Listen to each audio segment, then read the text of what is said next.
Hello my dear lovely students, मैं आनंद कुमार कर्ल अपने यूट्यूब चैनल एक करम्स क्लासेस इंडिया नंबर 1 से आप सबों का तहे दिल से स्वागत करता हूं।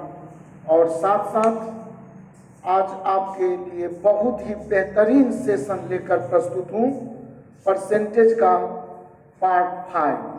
और इस पार्ट 5 वॉल्यूम में आज हम कुछ ऐसे प्रश्नों का जिक्र करेंगे जो वास्तव में पूरे मेंटल एबिलिटी से रिलेटेड हमारा परसेंटेज का बहुत ही टेक्निकल और थोड़ा सा देखने में इसे हम हार्डर क्वेश्चन भी कह सकते हैं, लेकिन इसे चुटकी में कैसे हल करेंगे, प्रश्न पढ़ देंगे तो उत्तर कह देंगे। इस सिद्धांत को या इसी विशेष सिद्धांत को जो मैं आपको सारे मैथमेटिक्स और रीजनिंग के चैप्टर में पढ़ाते आया हूँ, मैं उसी सिद्धांत पर आपको पुनः इसमें आज कुछ प्रश्नों पर विचार कर रहा हूँ। मुझे पूरी उम्मीद और विश्वास है कि आप वीडियो के अंत तक बने रहेंगे।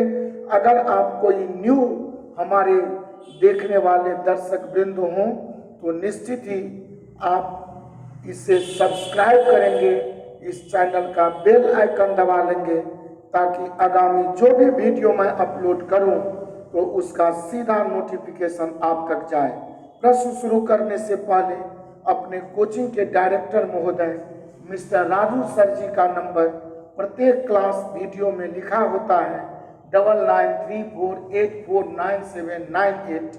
आप इस पर कोचिंग संबंधी किसी भी प्रकार की जानकारी हमारे मिस्टर राजू सर जी से प्राप्त कर सकते हैं। तो दोस्तों, बिना विलंब किए हुए हमारे असिस्टेंट महोदय आपके लिए, आप सबों के लिए पहला बहुत ही बेहतर क्वेश्चन लेकर उपस्थित है। और आपका पहला क्वेश्चन आपके मोबाइल स्क्रीन या बोर्ड पर ये रहा। जी हाँ दोस्तों, पहला प्रश्न आपके लिए उपस्थित है, हाजिर है। आप इस प्रश्न पर, बहुत ही सुंदर सा प्रश्न है, इस पर आप विचार कीजिए और मैं इस प्रश्न को पढ़ता हूँ। प्रश्न है 1 से 100, 1 से, थोड़ा सा साउंड को ठीक कीजिए विकास बाबू, अविनाश जी। हाँ, 1 से 100 तक की उन सभी संख्याओं की प्रतिशतता बताइए जिनके वर्ग का अंक 4 है। बहुत ही बेहतर प्रश्न। तो आपको 1 से 100 तक की उन सभी संख्याओं का प्रतिशतता परसेंटेज फाइंड करना है जिनका वर्ग माने जिनका स्क्वायर अगर करूं तो स्क्वायर करने पर अंक का मतलब अंतिम अंक या लास्ट डिजिट उसका 4 होना चाहिए। तो इसके लिए आप अगर संख्या 1 से 100 तक लिख कर गिनेंगे तो बहुत ही टाइम लगेगा। तो एक बात करता हूं कि आप बच्चा में 1 से 100 तक की गिनती सीखे होंगे तो उसे आप इस तरह देखिए कि एक मैं पहले आपको पूरा इसका डिस्क्रिप्शन, इसका पूरा जो व्याख्या होना चाहिए, एक्सप्लेनेशन मैं समझाता हूँ। सपोज 1 2 3 4 5 6 7 8 9 10। देखिए गौर करके, अगर हमने 1 से लेकर 10 तक लिखा तो इसमें ऐसा कौन सा अंक है जिसका स्क्वायर करूं तो लास्ट डिजिट 4 है।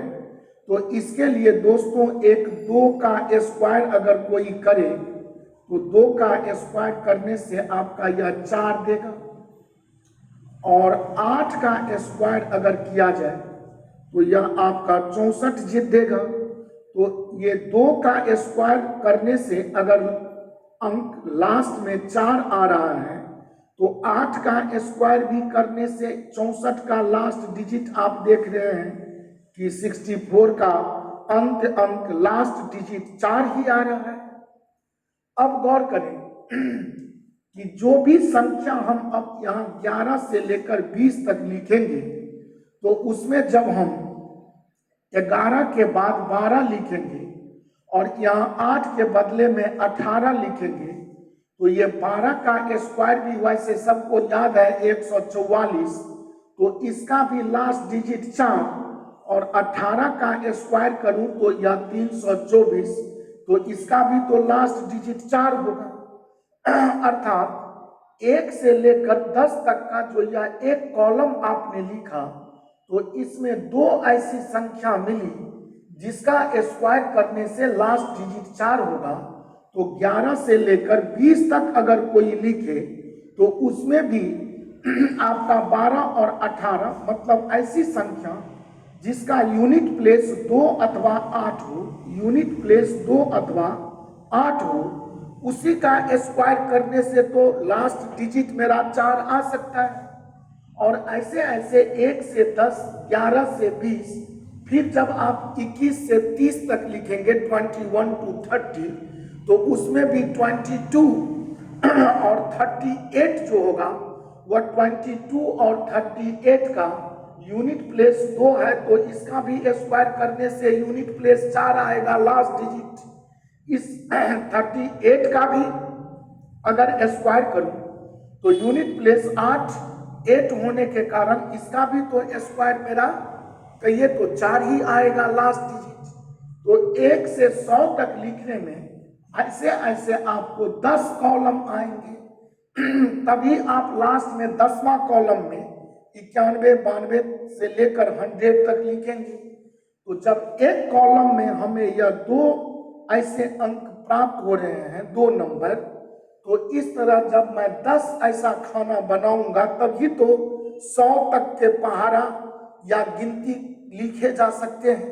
तो इस परिस्थिति में हम जब एक कॉलम में 2 देख रहा हूं तो 10 कॉलम में 10 दूनी 20, अर्थात 1 से लेकर के 100 तक में आपको रियली 20 ही ऐसी संख्याएं मिलेंगी जिसका स्क्वायर कर देने से उसका लास्ट डिजिट दोस्तों यूनिट प्लेस के रूप में 4 आएगा। तो जब 20 संख्या मिला और कुल 100 संख्या में अगर 20 संख्या हमको मिल जाए तो हम कह सकते हैं कि 20 कितना प्रतिशत है। तो हम अब आराम से बता सकते हैं कि 20 अगर 1 से 100 तक तो 100 ही संख्या है, तो 20 100 का कितना प्रतिशत है, तो 20 गुने 100/100, अर्थात कहेंगे मजे में कि इसकी प्रतिशतता निश्चित ही 20% रही होगी। और इस तरह मुझे पूरी विश्वास है कि यह बहुत ही बेहतर प्रश्न था और आपने इसे बहुत बेहतर में समझा होगा।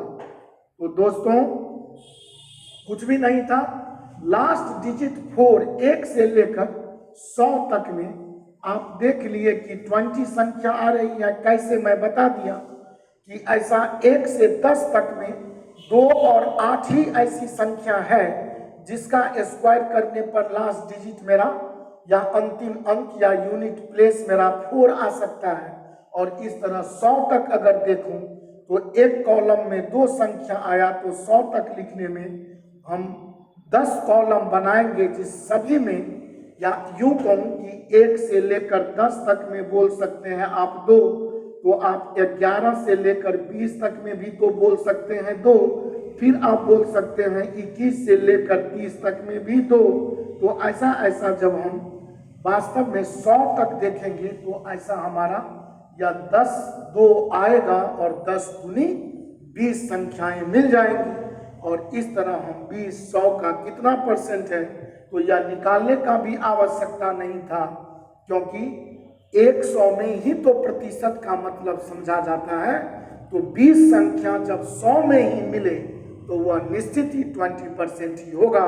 और इस तरह आपका ये पहला प्रश्न बहुत मजेदार समाप्त हुआ, बहुत मजेदार अंदाज में। तो दोस्तों आपके साथ मैं दूसरा प्रश्न शेयर कर रहा हूं, और आप अगर मेरे इस वीडियो को देखें तो आपसे एक और रिक्वेस्ट है कि अपने दोस्त मित्रों में भी इस वीडियो का लिंक जरूर शेयर करें, ताकि और भी मित्र बंधु आपके जो भी सहकर्मी होंगे वो इस वीडियो से घर बैठे लाभ उठा सकते हैं। तो दोस्तों अगला प्रश्न आपके मोबाइल स्क्रीन पर ये रहा। जी हाँ दोस्तों, अगला प्रश्न आपके मोबाइल स्क्रीन पर दिख रहा होगा।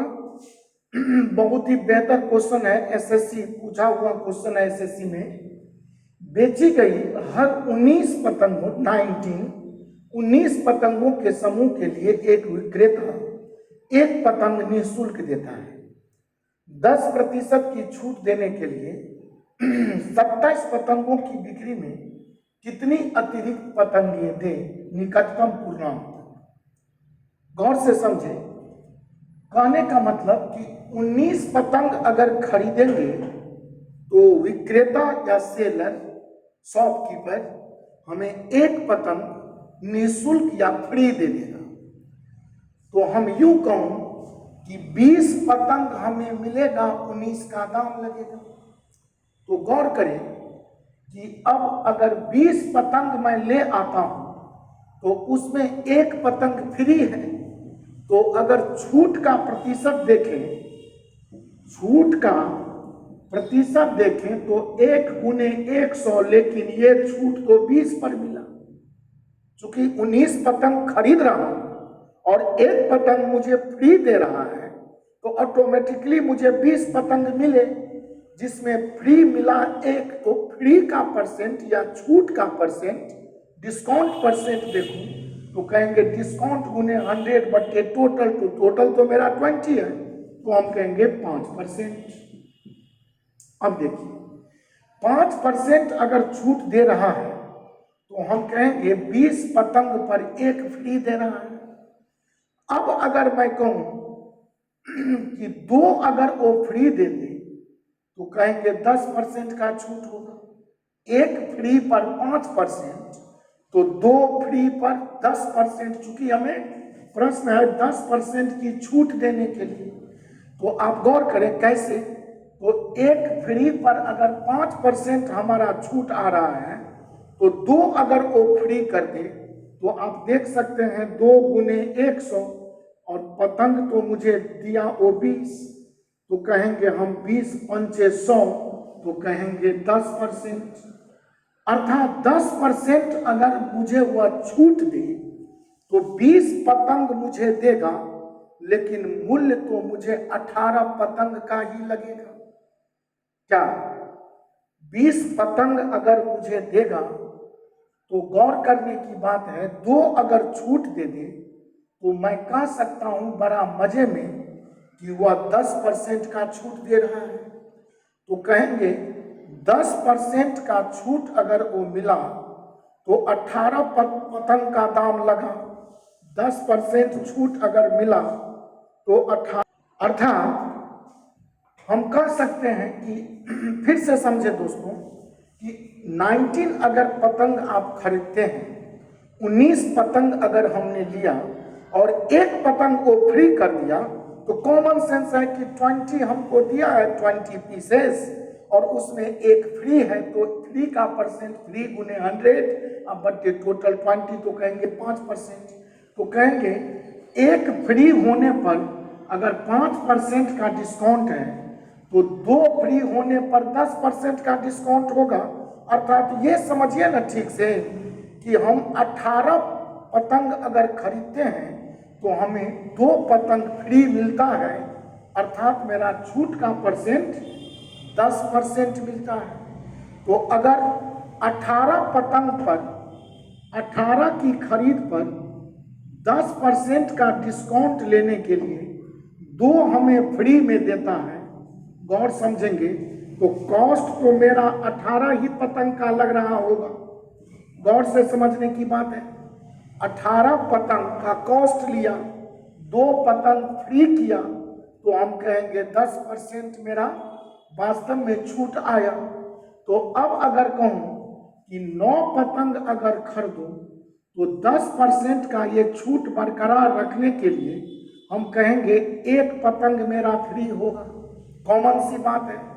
और अगर 27 पतंग को बेचे तो 9 का 3 से गुना कर लें तो 10% का डिस्काउंट लेने के लिए इधर भी 3 से गुना करके आप बोल सकते हैं 3 पतंग उसे फ्री करना होगा, जबकि वह वास्तव में 9 तिया 27 पतंग की बिक्री कर बैठेगा। और इस तरह यह बहुत ही मजेदार रीजनिंग बेस्ड क्वेश्चन था यारों, और इसको मुझे विश्वास है कि आप बड़े मजा में समझे होंगे। अगर फिर समझाऊं, 19 पतंग खरीदा हूं, 1 पतंग फ्री दिया, 20 पतंग मुझे दिया और मूल्य लगा 19 का, तो कहेंगे 1 पतंग फ्री 20 पर, फ्री का परसेंट फ्री गुने 100/20 5%, 10% डिस्काउंट अगर मैं बात करूं तो 1 फ्री पर 5%, तो 1 का डबल कर दूं तो 2 फ्री 5 दूनी 10%, ऐसे भी समझ सकते थे। नहीं तो समझाने के लिए मैं ये कहा कि 20 पतंग पर अगर 2 पतंग को छोड़ दे तो 2 गुने 100/20 आप देख सकते हैं 10% आ गया, तो कहेंगे 18 पतंग का कॉस्ट ले रहा है, 10% फ्री के लिए वह 2 पतंग मुफ्त में दे रहा है, फ्री में। और इस तरह अगर 18 के मूल्य पर 2 फ्री, 10% कांस्टेंट रखने के लिए, चूंकि आपका प्रश्न भी यही है, तो 18 पर 2 फ्री तो 9 पर 1 फ्री, जबकि परसेंट मेरा कांस्टेंट वैल्यू में है और हमें 27 पतंग बिक्री की बात थी, तो 9 का ट्रिपल कर लिया, 9 तिया 27 पतंग, तो 1 का ट्रिपल, हम कहेंगे 3 पतंग मुझे फ्री में मिल जाएंगे। और इस तरह यारों इसका ऑप्शन ए बिल्कुल करेक्ट है। मुझे पूरी विश्वास है कि आप इस प्रश्न को बखूबी, बहुत ढंग से, बहुत निराले अंदाज में, बहुत मजे में समझ गए होंगे। तो बिना देर किए हुए मैं आपके साथ अगले प्रश्न की एक्टिविटी पर चलता हूं। जी, अगला प्रश्न ये रहा। जी हाँ दोस्तों, आज का सारा प्रश्न आपके लिए काफी लाजवाब लेकर मैं सिलेक्शन किया हूं। तो ये भी प्रश्न आपका एसएससी में पूछा हुआ है, और इस प्रश्न को देखिए ढंग से, बहुत निराले अंदाज में। आज साउंड अविनाश जी थोड़ा सा डिस्टर्ब दे रहा है, फिर भी चलिए। व्यंजक एक्स वाई स्क्वायर में दोनों चरों का मतलब वेरिएबल्स x तथा y के मानों में 20% की कमी की गई है। इससे व्यंजक के मान में कितने प्रतिशत की कमी हो जाए? तो ऐसा प्रश्न पूरा अलजेब्रिक है। तो हम आपके लिए इसमें एक काम सिखाऊंगा कि 20% का मतलब 20/100 का मतलब 1/5, जिसे हम बखूबी बहुत ढंग से जानते हैं।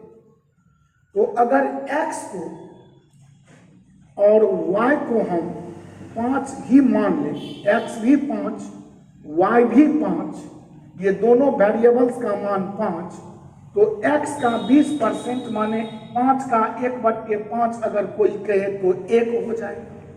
तो अब एक्स वाई स्क्वायर का वैल्यू आपसे कोई पूछे तो 5 × 5 का स्क्वायर जो 125 होगा, या आपका वास्तव में या ओरिजिनल आपका संख्या हो गया, ओरिजिनल आपका वेरिएबल्स का वैल्यू हो गया। अब जब x तथा y के मान में 20% की आप कमी करेंगे, तो 5 माना था x भी, 5 माना था y भी, और इसका 1/5 अगर देखूं कमी, तो 1 की कमी, अर्थात हम बोल सकते हैं या 5 न रहकर 4 हो गया हो। अब जब हम एक्स वाई स्क्वायर का वैल्यू निकालेंगे तो 4 × 4 का स्क्वायर या 16 चौका 64 रह गया होगा। अब अगर इसमें हम कमी देखें तो कमी का मतलब 5 में 4 गया 1 और 12 में 6 गया 6, 61 हो गया। अब अगर हम कमी का प्रतिशत देखें तो वास्तव में कमी का परसेंट बराबर कमी आया 61 गुने 100, लेकिन किस पर कमी? तो कहेंगे 125 पर ही न कम गया, तो 125, 25 पंचे 25 चौका 61 चौका 6 चौका 24, 244/5, 5 से भागा, अर्थात 48.8% दोस्तों आपका आंसर आ जाएगा, और आंसर सी बिल्कुल ही करेक्ट है। मुझे पूरी विश्वास है कि इस प्रश्न को आप बहुत ही मजे में समझ गए होंगे। एक्स वाई स्क्वायर एक कोई वेरिएबल्स था जिसमें हमने x का भी वैल्यू और y का भी वैल्यू 5 मान लिया, आप कहेंगे 5 क्यों? तो आप 10 भी मान सकते हैं, कुछ भी मान सकते हैं, लेकिन ऐसा डिजिट मानिए जिसका 20% कम करना या 20% वृद्धि करना आपके लिए लाभकारी हो, क्रियात्मक जो कार्य हो उसमें काफी सुविधा हो। इसलिए हमने दोस्तों x और y का वैल्यू 5 मान लिया, क्योंकि 20% का मतलब 1/5 होता है। और अगर हम अब xy² का मान देखें तो x का वैल्यू 5, y² का मतलब 5² because both x and y is now 5, 5 ही तो माना है ना। तो अब इसका गुणनफल देखें, प्रोडक्ट 125 आया। अब xy² जब न्यू वैल्यू देखेंगे, कब? जब 20% कम करेंगे तो वैल्यू 5 का 20% 1/5 1 कम कर देंगे, या यहाँ चाहता तो 20% कम का माने 5 का 80% निकाल लेता, तो वह भी आपका तो 4 ही होता। और इस तरह अब पुनः xy² में x भी 4 y भी 4, और इस तरह दोनों वैल्यू अगर रख दूं तो इसका वैल्यू आएगा 64। ओरिजिनल में यह 125 था, जब कम कर दिया 20% तो वैल्यू इसका 64 64 आ गया। कमी देखूं तो 125 में 64 का कमी 61 आया। कमी का परसेंट या डिक्रीजिंग परसेंट निकालना था, तो वह कमी गुने 100 बट्टे किस पर कमी, तो 125 से भाग लगाया, और इस तरह यह कैलकुलेशन करके 48.8% आ गया। मुझे पूरी विश्वास है दोस्तों कि आज का यह वीडियो आपको काफी पसंद लगा होगा। इसी तरह आप इंतजार करते रहिए, बहुत जल्दी आपके बीच में पुनः बहुत ही सुंदर प्रश्नों का जखीरा लेकर। मैं ज्यादा प्रश्न आपको एक वीडियो में नहीं पढ़ाना चाहता, क्योंकि बार बार कहता हूं कि धीरे धीरे प्यार को बढ़ाना है तो हद से गुजर जाना है। कॉन्सेप्ट जिसके ब्रेन में सेटल हो गया, that is the software of any subject. Concept is the software of any subject. Concept ही तो सॉफ्टवेयर है किसी सब्जेक्ट का, और वह अगर आपके मस्तिष्क में सेटल हो जाए तो निश्चित ही आप उस चैप्टर का कोई भी प्रश्न बनाने में बहुत संजीदगी महसूस करेंगे, बहुत मजे में उस प्रश्न को बना लेंगे। तो दोस्तों, आज की मुलाकात आपसे समाप्त हुई। अलविदा, बहुत बहुत धन्यवाद आज के लिए। पुनः बहुत जल्द अगले वीडियो लेकर हाजिर हो रहा हूँ। तब तक के लिए अलविदा। थैंक यू सो मच मेरे प्रिय छात्र छात्राओं, thank you so much. Tata, bye bye.